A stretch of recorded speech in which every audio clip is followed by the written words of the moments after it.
recognized. Ladies and gentlemen, the 16th Sangguniang Panlalawigan is now convened for its 46th regular session.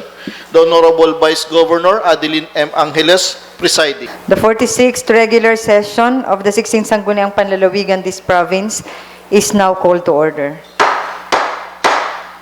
Requesting the Honorable Jojo Leva to kindly lead the invocation to be followed by the national anthem. Let us put ourselves in the presence of the Lord. Our Father, the Almighty, we earnestly pray and hope for your blessings. Please give us more strength, individually, both physical and mental.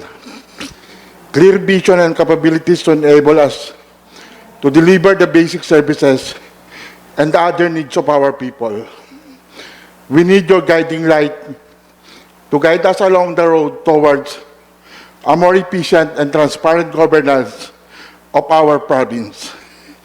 Please endow us with talent and skills needed to cope with the challenges imposed upon us by our positions in the public service. Thank you, Lord, for all the bounties of our people are enjoying through divine providence. This we ask in the name of our Lord Jesus Christ. Amen. Bayang magiliw, pelos ng silanganan, alam ng puso, sa titik mo'y umay. Lupang hinirang, tuyat ka ng magiging, sa manlulupin, kita masisingil, sa dagat at bundok, sa simoy at sa langit mo baka, ay nilang ang tula at awit sa paglayang tinamaan. Ang isang ng watawat mo'y nagumpay na nagiging, ang bituin ng araw niya kailan ang ating magiging. Lupa ng araw ng maraming pagsita, uyayasin sa likod. Aming ligaya naman may mamagin, ang lahat ay nagtayo sa'yo. Requesting our good secretary to kindly call the roll. Honorable Mark Julius Picaballes, Honorable Aurelio J. Leva III, Honorable Antonio L. Mangkukang III, Honorable Bernardine Opis Mercado, Honorable Melgabal Arencabo, Honorable Mercedes Arihano, Honorable Danilo R. Red, Honorable Ismael D. Pilim, Honorable Jose Neril L. Manggol, Honorable Baldomero L. Limpiada, Honorable Lorena Rosales. Madam Presiding Officer, with the 7 members of the board present, we have the necessary quorum for this morning's session. The chair then declares the presence of quorum. Magandang umaga sa ating lahat. We can proceed with the order of business. Recognizing the floor leader, Honorable Jojo Leva. Good morning, Madam Presiding Officer. For the reading and adoption of the minutes of the previous session dated July 7, 2023, may I move that we dispense with the reading of the minutes and consider the same as having been read without prejudice of the corrections to be made by the members of the board. I so move. There's a motion from the floor leader for us to dispense with the reading of the minutes, but we'll proceed directly to the correction. Any objection? The chair hears none. The motion is approved.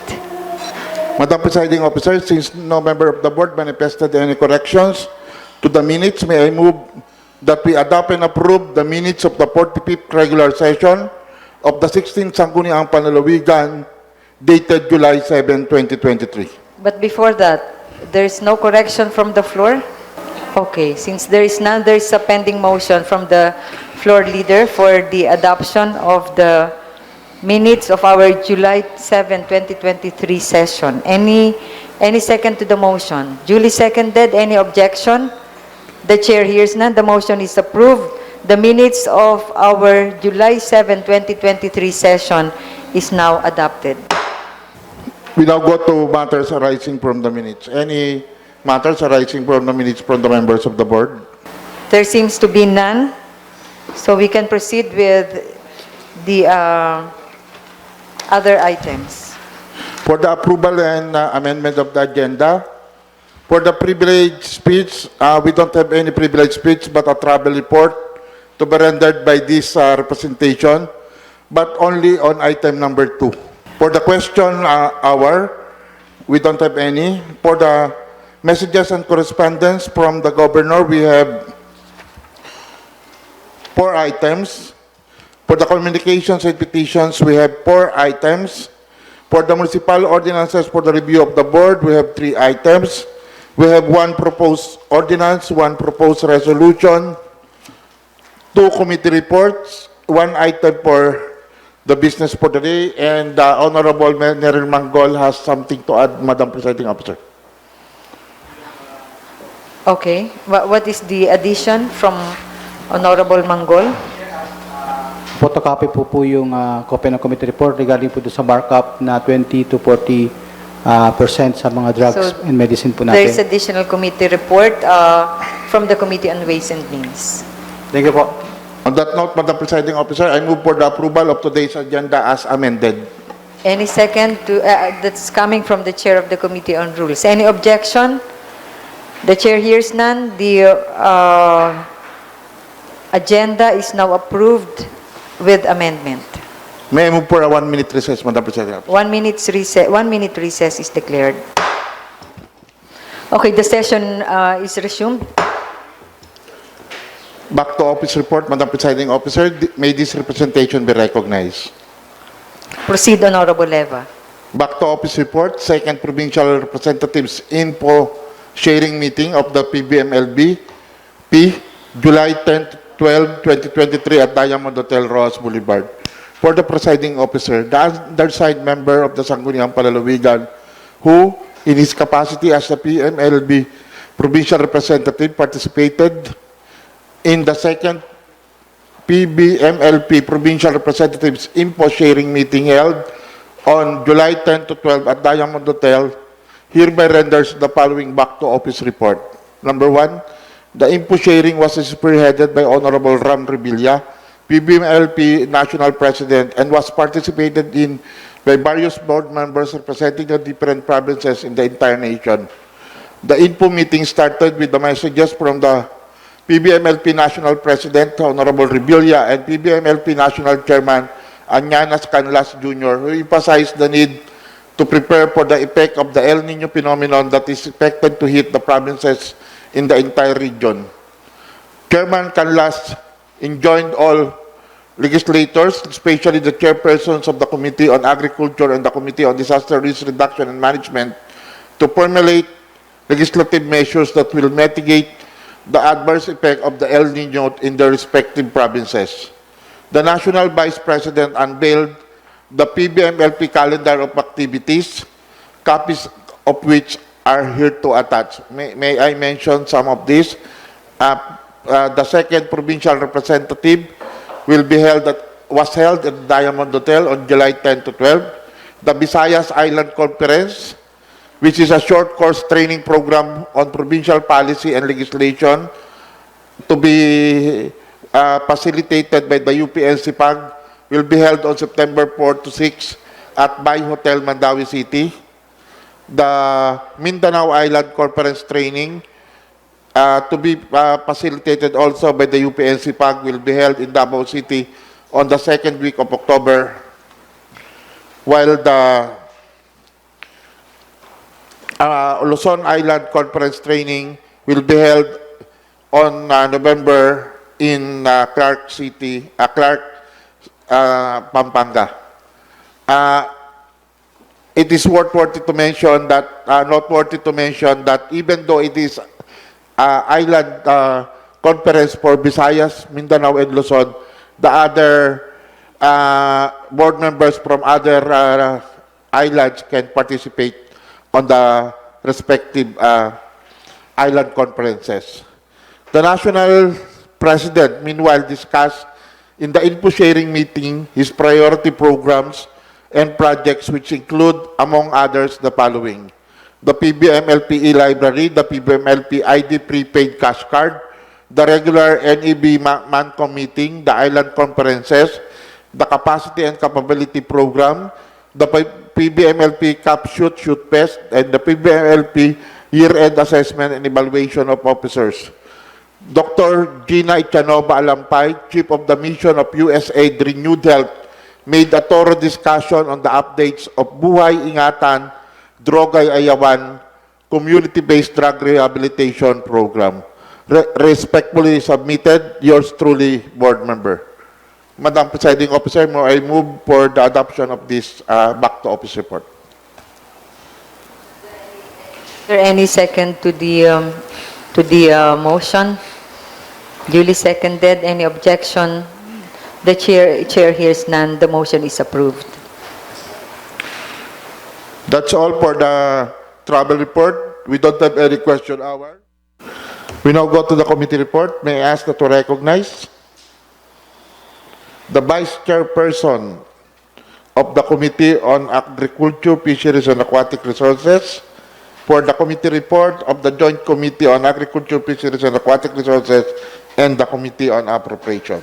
The reporting committee vice chairperson is now recognized, Honorable Mercy Rejano, on behalf of the Joint Committee.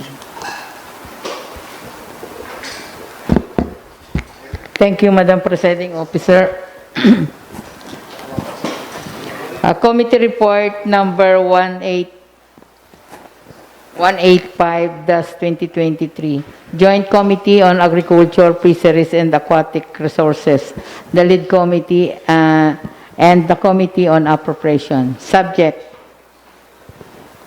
letter from the Governor requesting for an authority to enter into a Memorandum of Agreement by and between the Provincial Government of Marinduque, PGM, and the Marinduque State College regarding the establishment of multi-species and bamboo nursery and plantation. And number 2 is the letter from Edelberto M.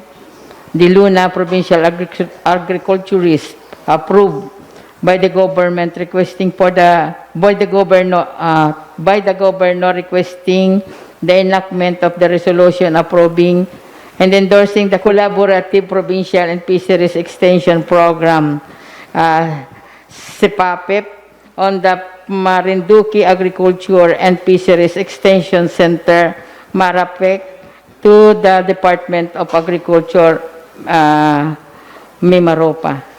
On the MOA with the MSC, the re-establishment of multi-species bamboo nursery and plantation. Findings: the MSC through the College of Agriculture aims to implement the establishment of multi-species bamboo nursery and plantation project that will focus the nursery, plantation, and production of the multi-species of bamboo locally found in the province of Marinduque, particularly the tinikan, tiwanak, machiko, and other bamboo species, among others, which can be used for food production, industrial, and environmental protection. The MSC identified 1 hectare area, and the MSC to rehouse for the establishment of the nursery, of the seed nursery, thus 1 hectare target area for the plantation to be identified by the DENR. The proposed project of the 928,100 pesos to be funded by the provincial government shall be divided into 3 components: nursery establishment, plantation, and biotesting for the soil stabilization. Project's implementation is expected to begin 3rd quarter this year. Thus, the MSC, being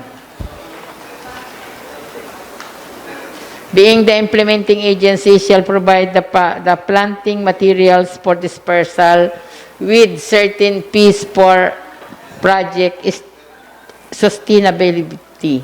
Recommendation: based on the foregoing, the Joint Committee hereby recommends for the adoption of a resolution authorizing the Honorable Governor Presbitero J. Velasco Jr. to enter into a Memorandum of Agreement, MOA, by and between the Marinduque State College, MSc, regarding the establishment of multi-species bamboo nursery and plantation. The provincial government of Marinduque shall provide necessary funds in the amount of 928,100 pesos, and the PAGREO shall make necessary representation in order for the program project be included in the calendar year 2023 supplemental AIP of the province to be implemented during the year.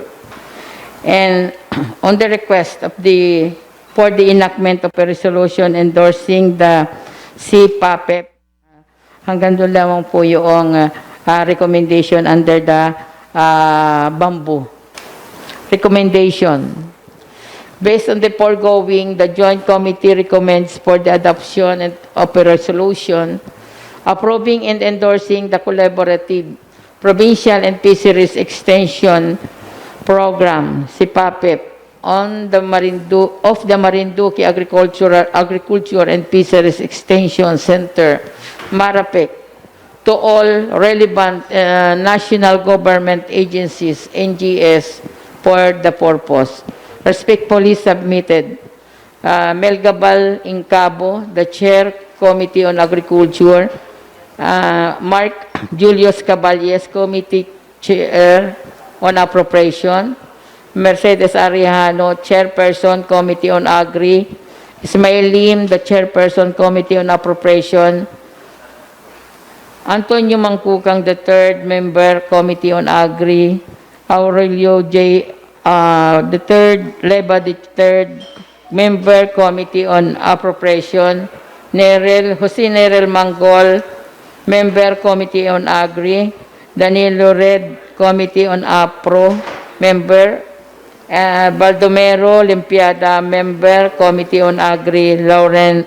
Based on the foregoing, the Joint Committee recommends for the adoption of a resolution approving and endorsing the Collaborative Provincial and Fisheries Extension Program, CPAPEP, of the Marinduque Agriculture and Fisheries Extension Center to the Amy Marupa. Okay, that will be a revised committee report. Opo. Yes. And The copy partners of all agencies concerned. Okay. Thank you.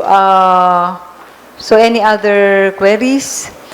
Kung wala na po, what is now the pleasure of there is some motion for the adoption of committee report I move for the as rendered, committee report number 185 2020. Okay, so there is a motion from the reporting committee vice chair, duly seconded. Any objection? The chair hears none. The joint committee report as rendered with some adjustment is now adopted. And the corresponding resolutions as previously moved by the Honorable Vice Chair from Santa Cruz be considered in the business for the day. Okay, thank you po. Yes, Honorable Leva. We now go to the second report to be rendered by the Committee on Appropriation, and therefore may I ask that we recognize the chairperson of the Committee on Appropriation for Committee Report number 186, series of 2023.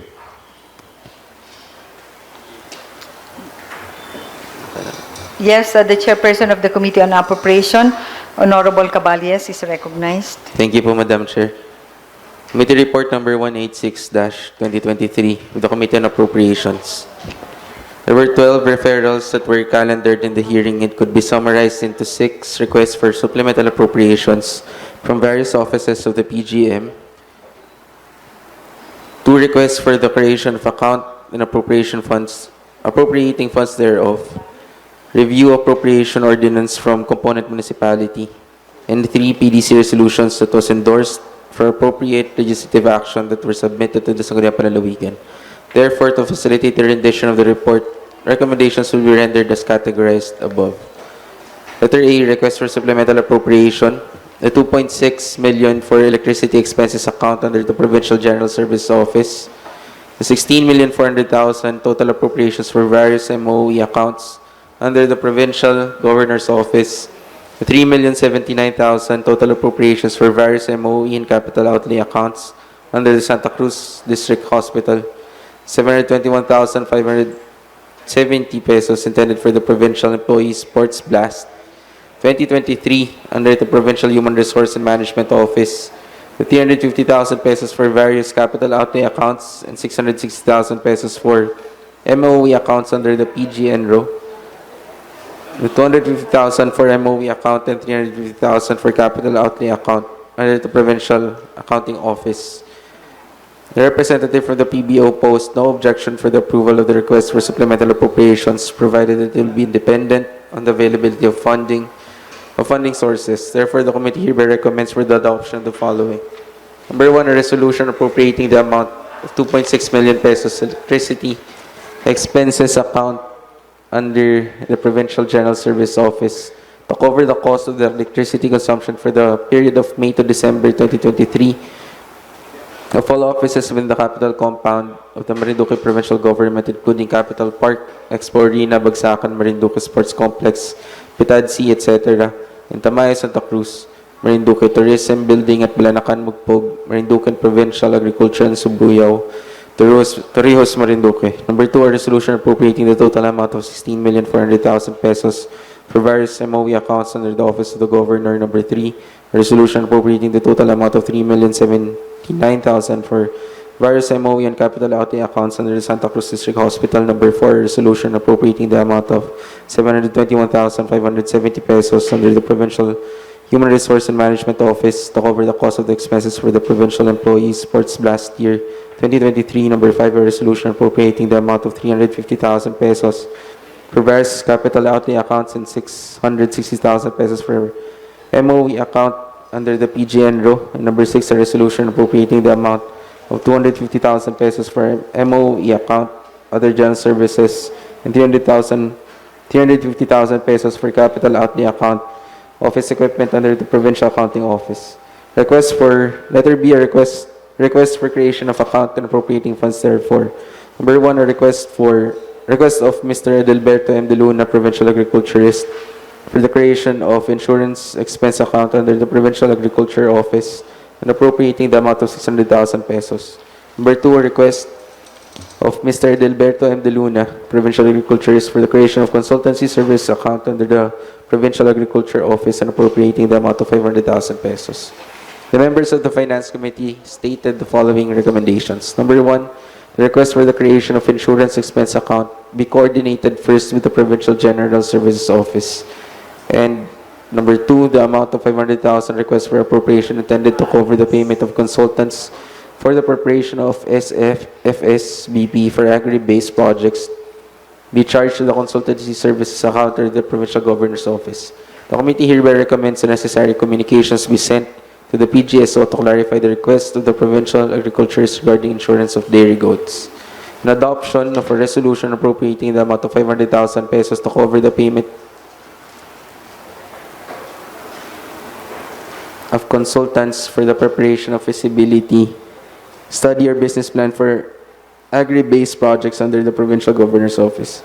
Letter C, review of appropriation ordinance from component municipality. Appropriation Ordinance Number 1 Series of 2023 from the Municipality of Mogpog was submitted to the SP for appropriate review as mandated by Section 56 of the LGC. Said ordinances was referred by the Committee of the Provincial Budget Office for the technical review and necessary recommendations as provided for in Section 56 of the same code. With no adverse findings and with favorable recommendation from the PBO, Committee hereby recommends for the adoption of a resolution declaring Appropriation Ordinance Number 1 Series of 2023 authorizing the CY 2023 General Fund and Annual Budget of the Municipality of Mogpog, Marinduque as operative subject to the conditions, comments, and findings of the Provincial Budget Officer. Letter D, PDC resolutions that were endorsed for appropriate legislative action. The representative from the PBO posed no objection for the approval of PDC resolution numbers 52 and 53 regarding the CY 2023 supplemental AIP. The reprogramming of priority development projects funded out of the 20% development fund from CY 2016 to 2022 Therefore, the committee hereby recommends for the adoption of the following resolutions.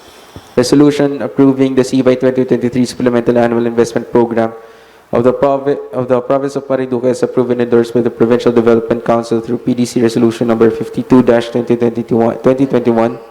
Number 2, approving the reprogramming of the priority development projects funded out of the 20% development fund from CYs 2016 to 2022 to the Province of Marinduque in the amount of 19,071,750 pesos as provided and endorsed through PDC Resolution number 53-2023.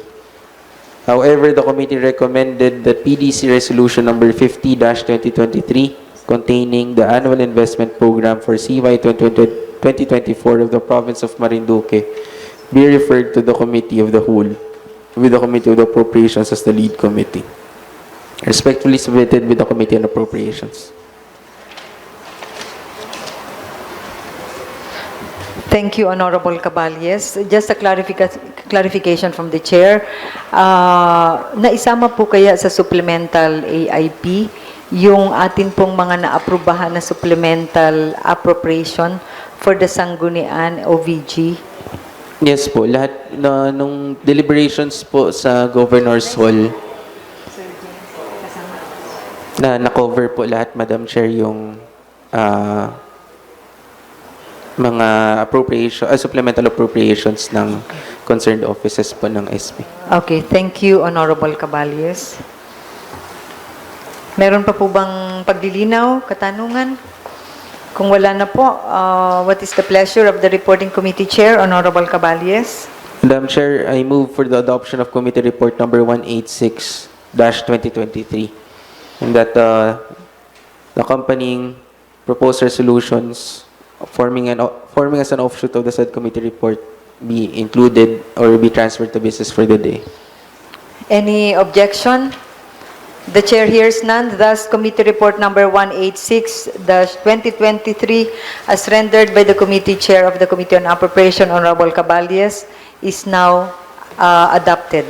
And all corresponding resolutions as moved by Honorable Caballes are now being considered in the business for the day.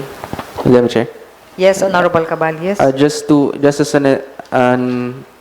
as an additional motion, I would just like to formalize the recommendation of the committee that the deliberations for the annual investment program be referred to the Committee of the Whole so that the whole Sangguniang may participate in the discussion of the AIP for 2024 po, Madam Chair.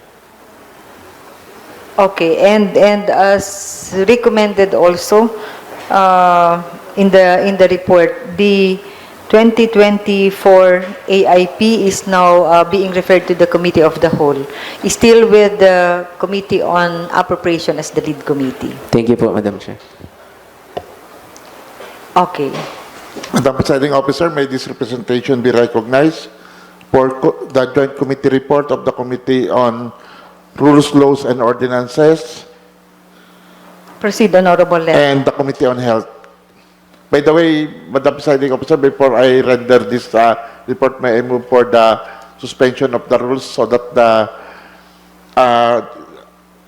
joint committee report of the Committee on Rules, Laws, and Ordinances and the Committee on Health and Nutrition be accommodated, as well as this is with regards to Dr. Brazal, MOA, and as well as to the MOA with the PGM and the CHD Mimaropa with the 74 million.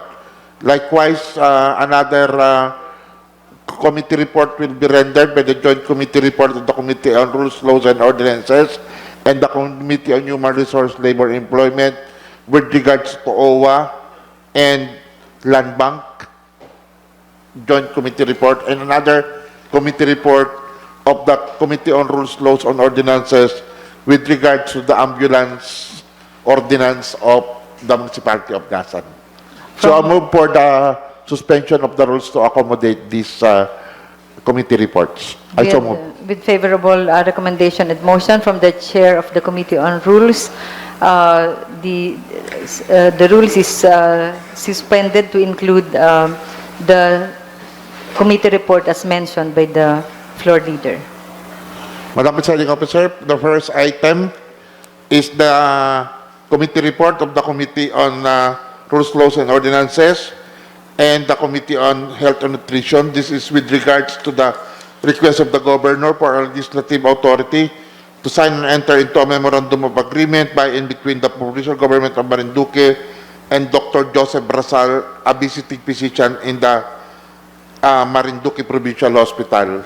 As per information gathered, Madam Presiding Officer, Dr. Brasal is a surgeon, and we really need, badly need surgeon in the Marinduque Provincial Hospital from Los Baños, Laguna. And he will not, as a visiting physician and as a gesture of goodwill, Dr. Brasal shall voluntarily render his service free of charge with specialty as necessary to indigent patients confined in the service wards. The committee recommends favorably to give authority to the Governor to sign and enter into a Memorandum of Agreement by and between the Provincial Government of Marinduque and Dr. Joseph I. Brasal as visiting physician in the Marinduque Provincial Hospital. Another item in the joint committee is the transfer of fund for the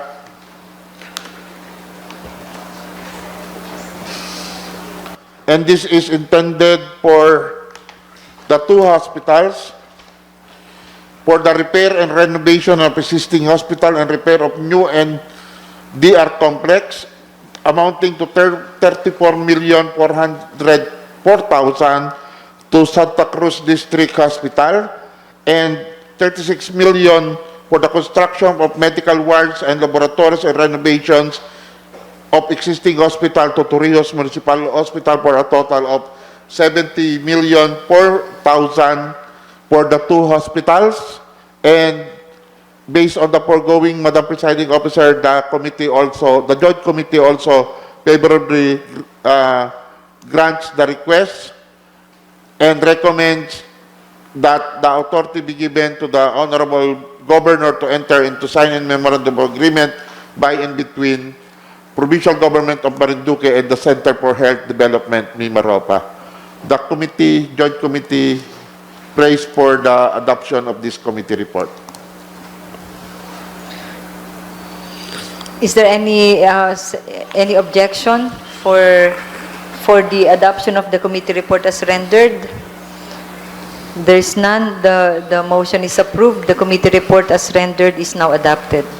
And that the corresponding resolutions be considered in the business for the day of today's session.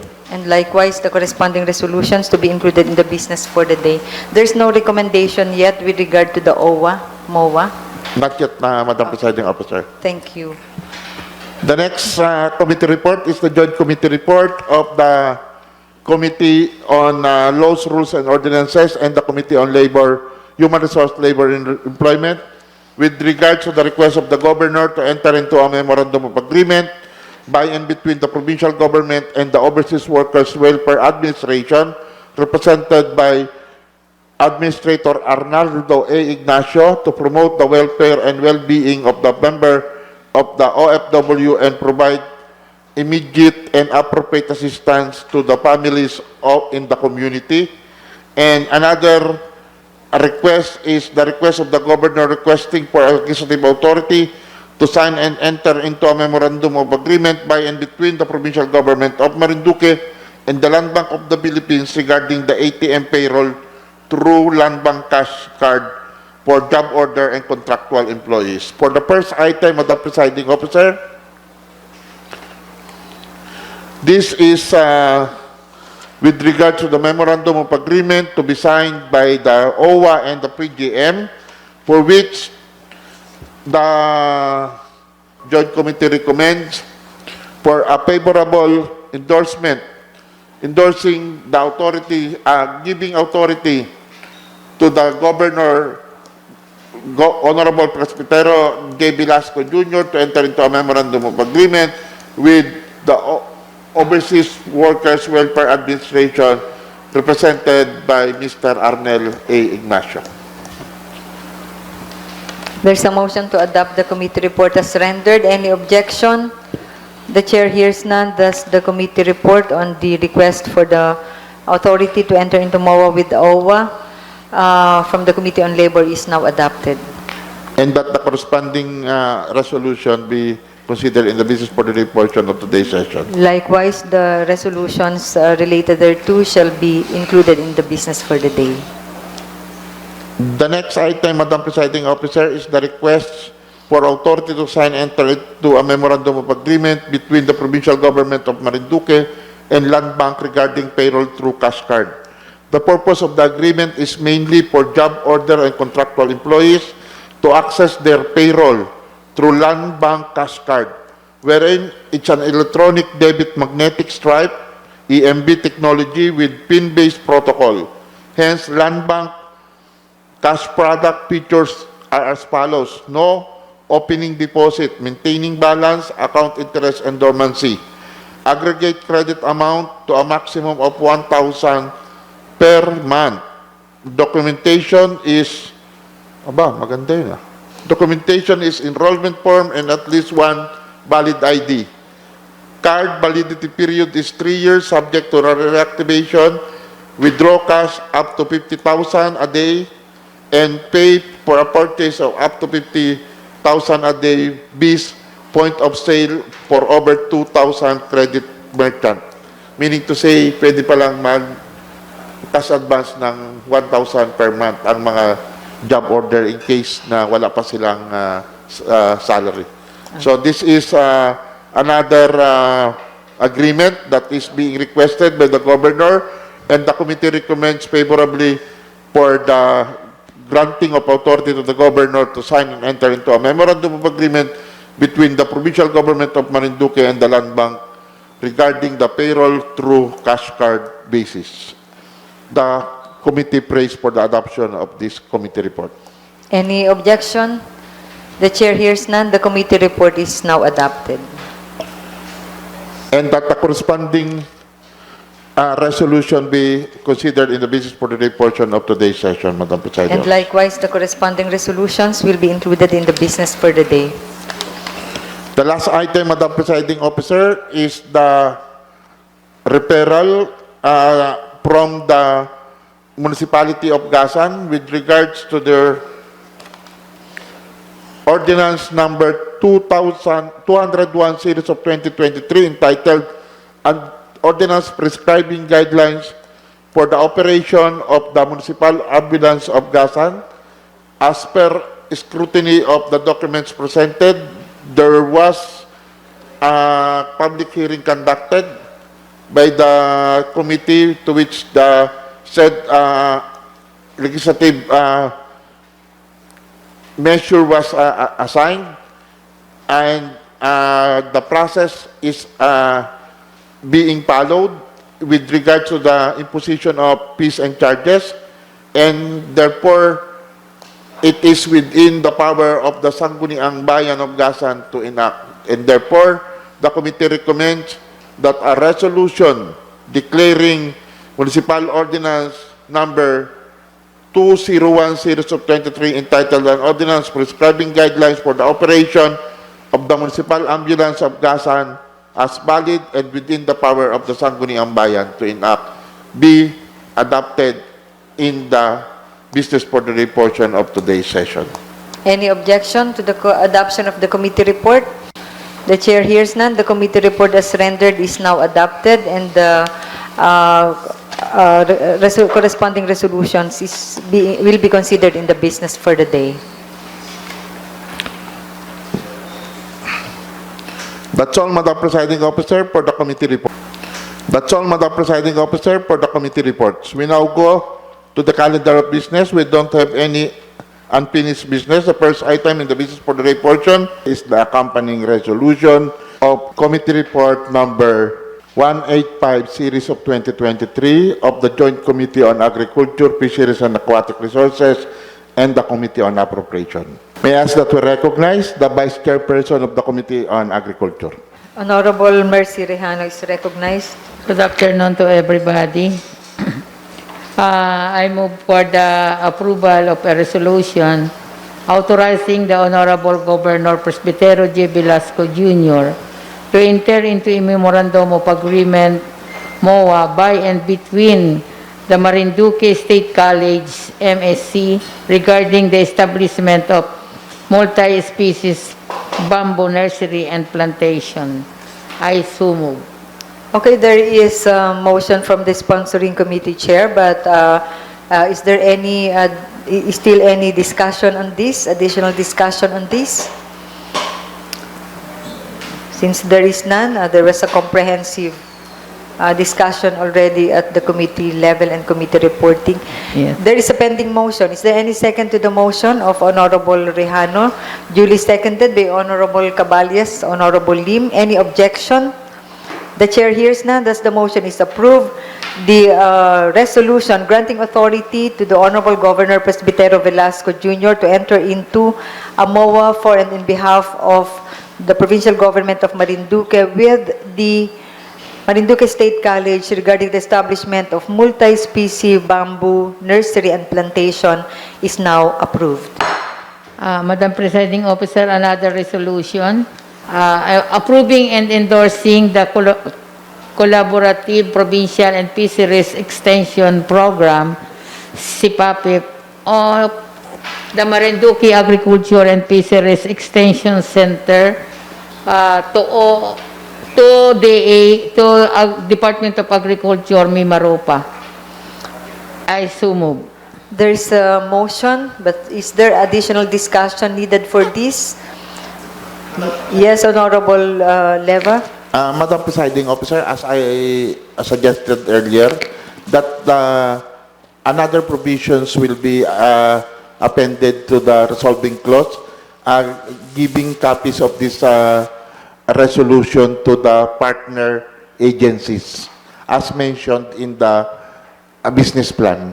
There is a pending motion. Is there any second to the motion? Duly seconded by Honorable Lim, Honorable Caballes, Honorable Opis Mercado. Any objection? The chair hears none, thus the motion is approved.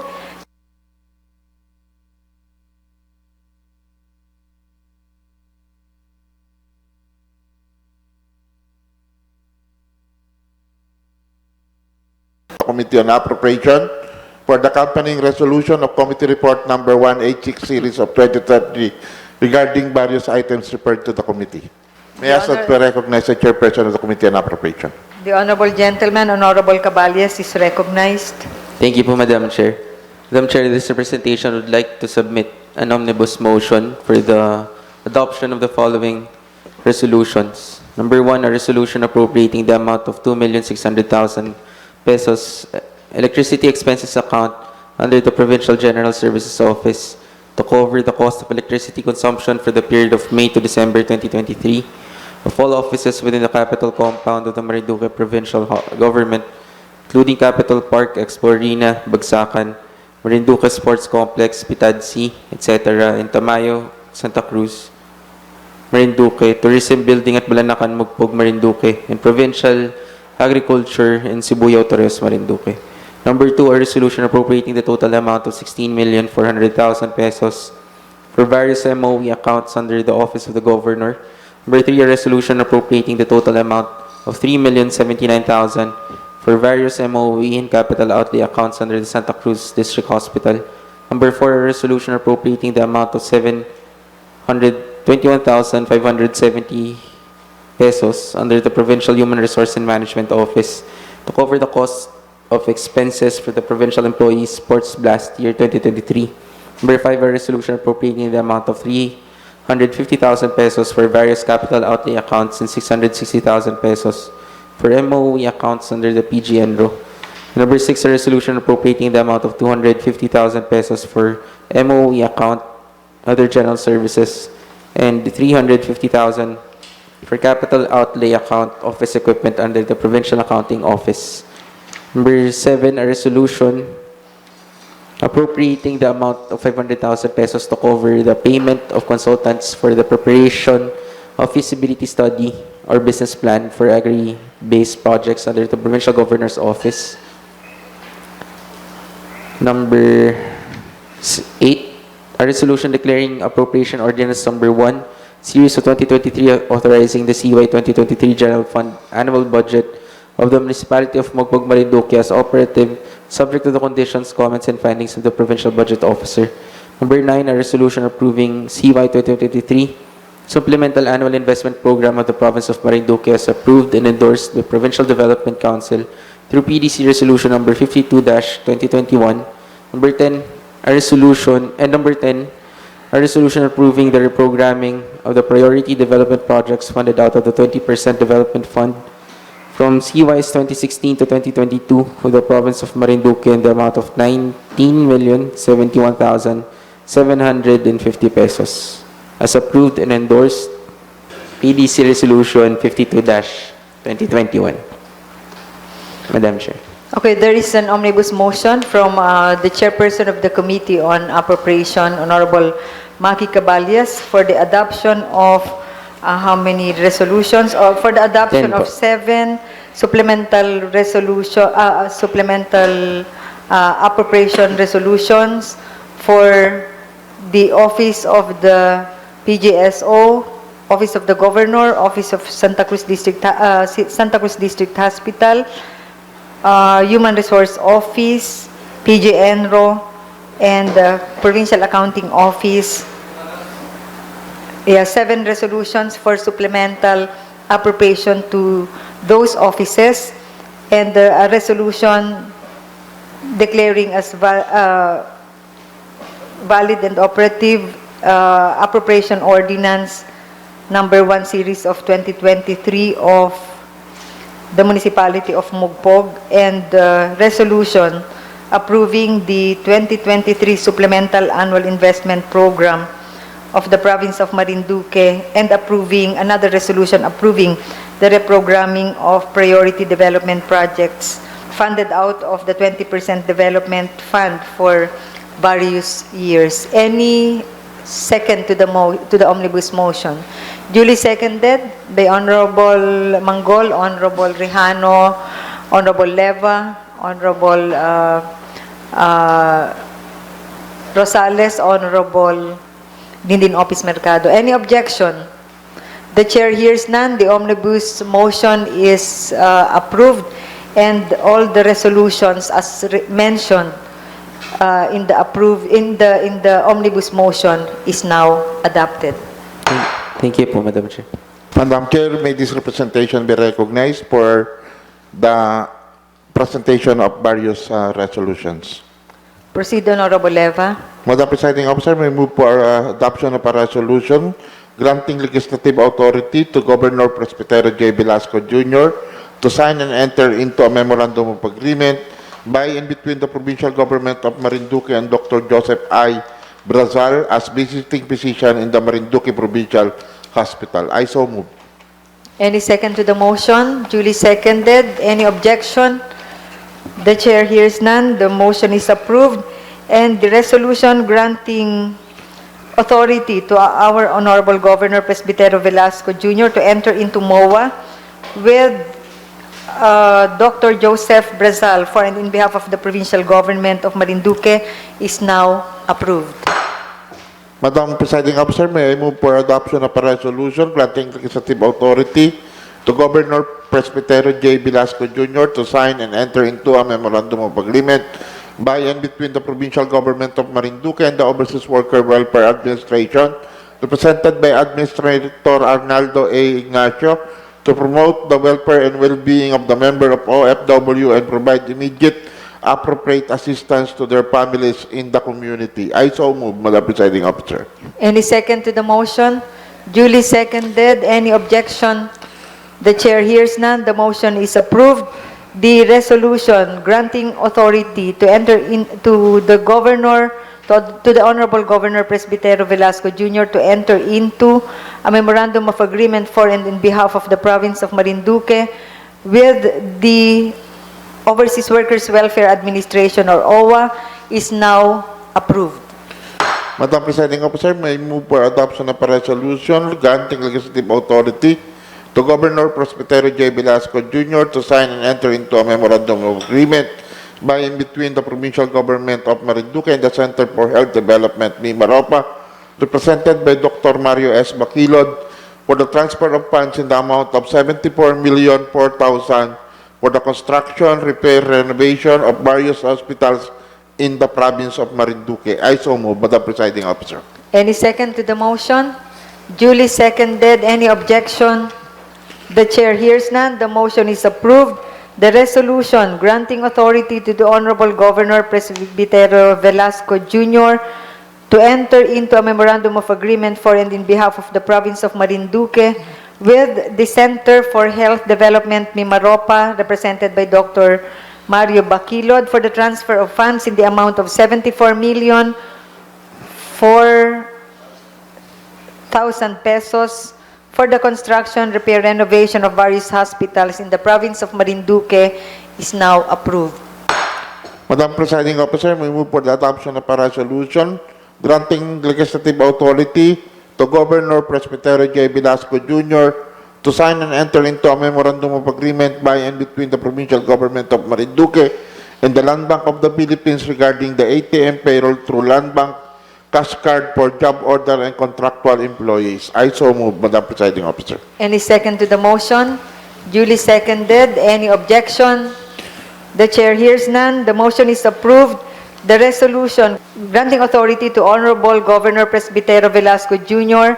to enter into a Memorandum of Agreement for and in behalf of the province of Marinduque with the Land Bank of the Philippines regarding the ATM payroll through Land Bank cash card for job order and contractual employees of the provincial government is now approved. Madam Presiding Officer, may move for adoption of a resolution declaring Municipal Ordinance Number 201 Series of 2023 entitled An Ordinance Prescribing Guidelines for the Operation of the Municipal Ambulance of Gasan, Marinduque as valid and within the power of the Sangguniang Bayan to enact. I so move. Any second to the motion? Duly seconded. Any objection? The chair hears none. Thus, the resolution declaring Municipal Ordinance Number 201 Series of 2023 of the Municipality of Gasan entitled Ordinance Prescribing Guidelines for the Operation of the Municipal Ambulance of Gasan, Marinduque is now adopted. Madam Presiding Officer, the next item is Provincial Ordinance Number 16-44. May I ask the Secretary to please read the title of the said proposed ordinance. Proposed Ordinance Number 16-44, an ordinance prescribing fees and charges for the computerized tomography or CT, scan procedures and services at the Marinduque Provincial Hospital, amending for the purpose the revised Revenue Code of 2014 of the Province of Marinduque, authored by Honorable Lucena L. Mangol, Chairperson of the Committee on Ways and Means, co-authored by Honorable Bernardine E. Opis Mercado, Chairperson of the Committee on Health and Nutrition, sponsored by Honorable Aurel J. Leva III, Honorable Danilo Arred, and Honorable Antonio L. Mangkukang III. Madam Presiding Officer, may I ask that we recognize the Chairperson of the Committee on Ways and Means for the sponsorship of the said measure. Honorable Neril Mangol is recognized. Thank you, Madam Chair. I move to open the floor into interpolation and debates of the said proposed ordinance. Okay, the table is now open for any interpellation from the floor.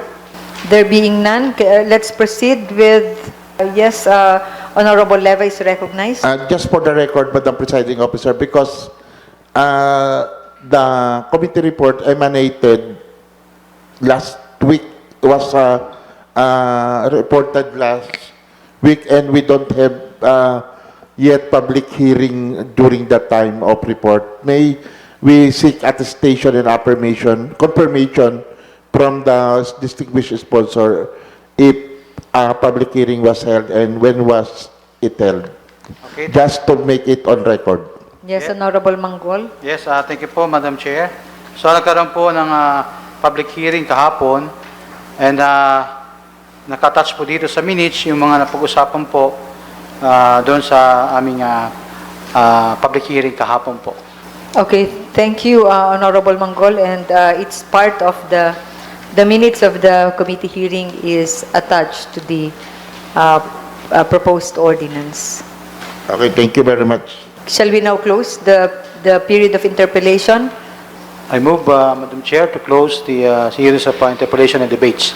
The motion is approved.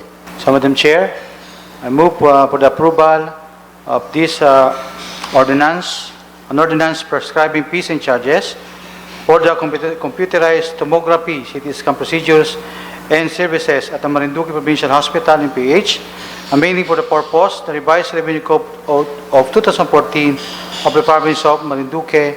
Madam Chair, I so move. This for second reading. For second reading. Approve for second reading. There is a motion from the author and sponsoring committee chair for the approval of proposed ordinance number 16-44 on second reading.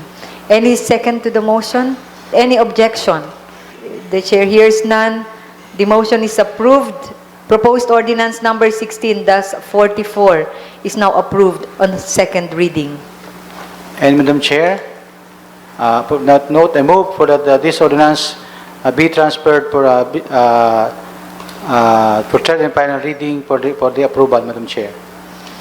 Okay, since the draft is available and there are no amendments done, we will now consider it for third and final reading. So that closes the second reading of the business for the day portion of today's session. We don't have an assigned business. For the proposed ordinance and resolution for third and final reading, Madam Presiding Officer, aside from the fact that there was no amendment on the proposed ordinance, the said ordinance has also been declared, considered as urgent, certified as urgent by the local chief executive. And on that note, our rules says that it can be approved on third and final reading, reading on the same day of its approval on the second reading. So, as proposed by the distinguished chairperson of the Committee on Ways and Means, we can now consider the same as for third and final reading. And on that note, may I ask the Secretary to please read the entirety of the said measure. Thank you, Honorable Leva. Thank you, Honorable Neril Manggol. So we are now on the consideration of proposed ordinance on third and final reading. May I ask the Secretary to please read the content of the proposed ordinance. Proceed, dear Sec James. Proposed ordinance number 16-44, an ordinance prescribing fees and charges for the computerized tomography, scan procedures, and services at the Marinduque Provincial Hospital, amending for the purpose the revised revenue code of 2014 of the province of Marinduque, authored by Honorable Jose Neril L. Manggol, Chairperson, Committee on Ways and Means, co-authored by Honorable Bernardino Opis Mercado, Chairperson of the Committee on Health and Nutrition, sponsored by Honorable Aurelio J. Leva III, Honorable Danilo Ared, and Honorable Antonio L. Mangkukang III. Be it ordained by the 16th Sangguniang Panlalawigan in session assembled that Section 1, short title, this ordinance shall be known as the CT Scan Fees and Charges Ordinance of 2023 of the Province of Marinduque. Section 2, Declaration of Policy. It is hereby declared the policy of the provincial government to provide its constituent access to medical services through sophisticated diagnostic hospital equipment, while at the same time providing opportunity for the provincial government to gain revenue necessary for the delivery of basic services, particularly the healthcare services. Section 3, Definition of Terms. As used in this ordinance, the following shall mean. Number 1, CT scan or computerized tomography. Scan is a combination of a series of X-ray images taken from different angles around the body and uses computer processing to create cross-sectional images of both the bones, blood vessels, and soft tissues inside the body. A CT scan is used to visualize nearly all parts of the body and to diagnose disease or injury in order to plan medical, surgical, or radiation treatment. Number 2, fees and charges are amount fixed by law or agency as payment for the services rendered to the public. Section 4, CT scan fees and charges. The following fees and charges shall be imposed for the CT scan procedures being provided by the Marinduque Provincial Hospital to wit. Number 1, 3D reconstruction or facial 3D, 4,120 pesos. Number 2, abdomen, lower or upper plane, 5,720. Number 3, abdomen, lower, upper with contrast, 11,400. Number 4, abdomen, whole plane, 5,750. Number 5, abdomen, whole with contrast, 12,550. Number 6, abdomen, triphasic, 12,750. Number 7, abdomen 4 and oral contrast, 19,800. Number 8, abdomen, triple contrast, 26,200. Number 9, angiography, abdominal aorta or urogram, 20,000. Number 10, angiography or cranial and neck, 12,400.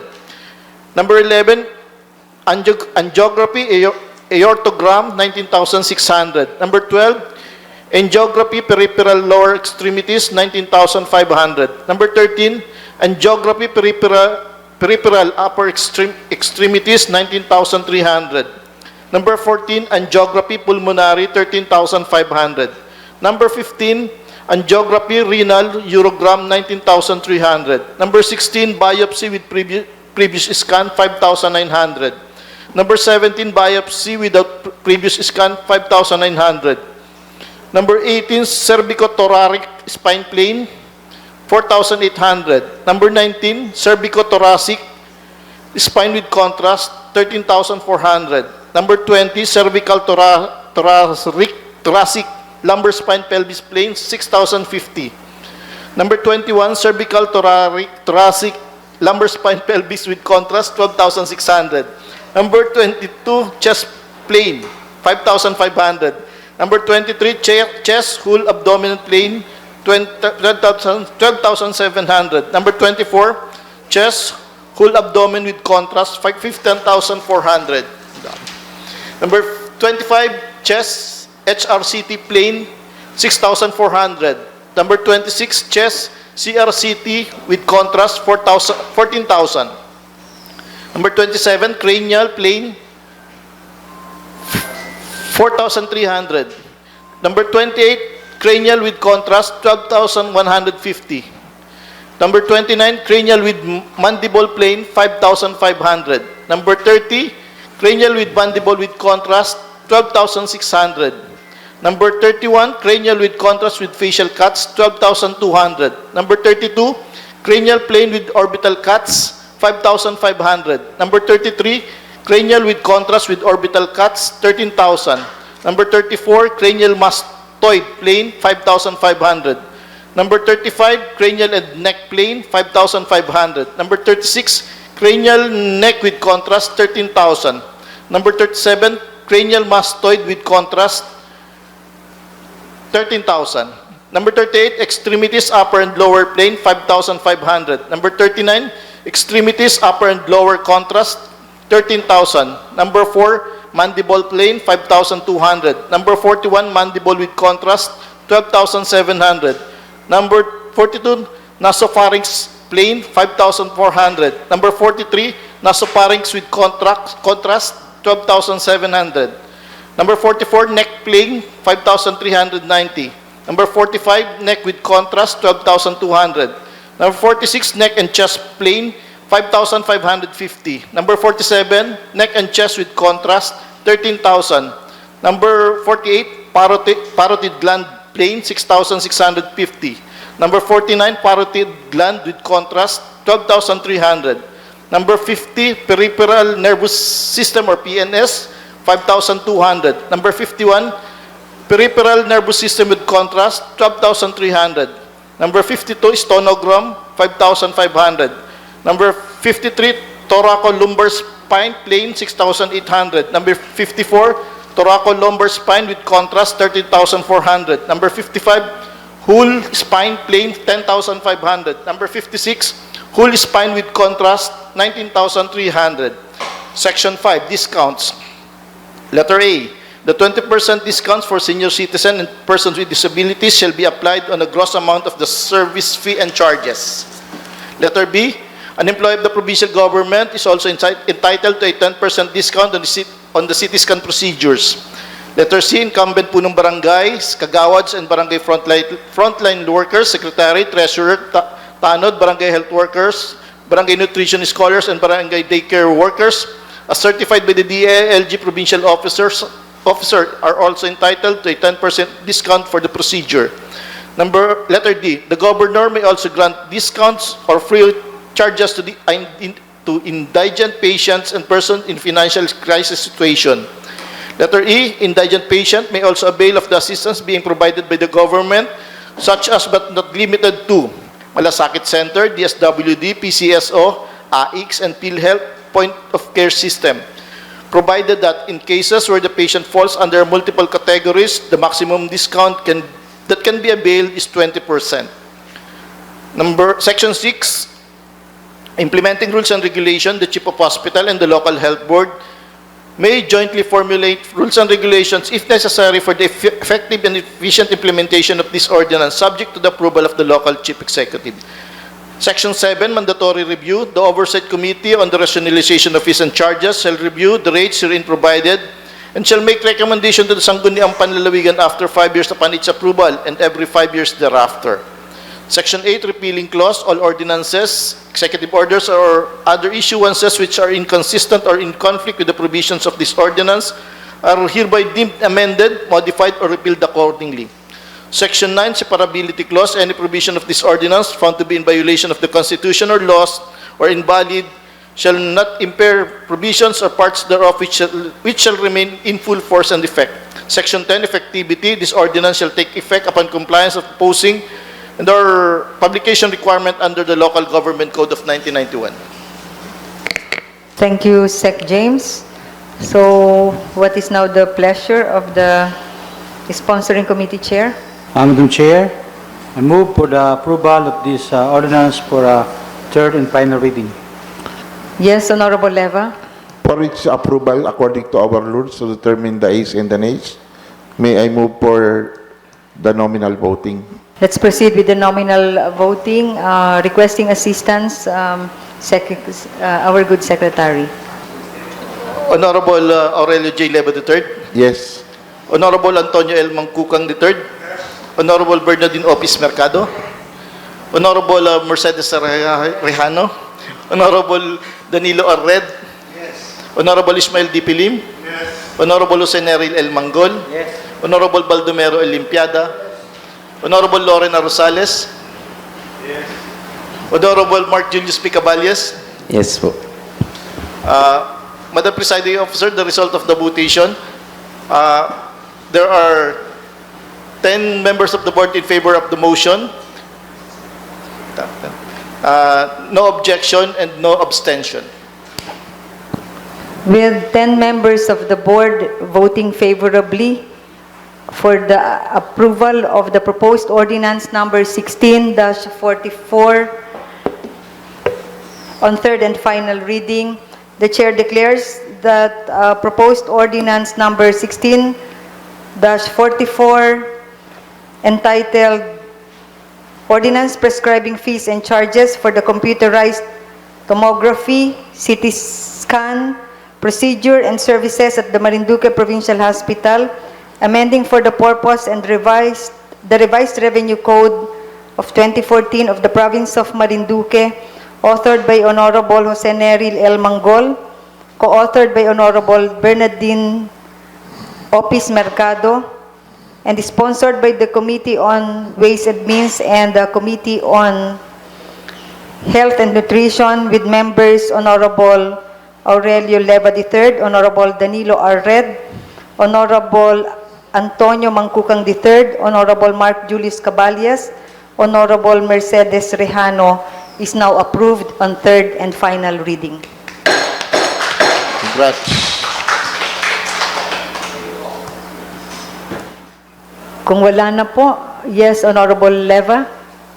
Since there's no other matters to discuss with, I move to adjourn. The session is adjourned and our next session will be on July 21.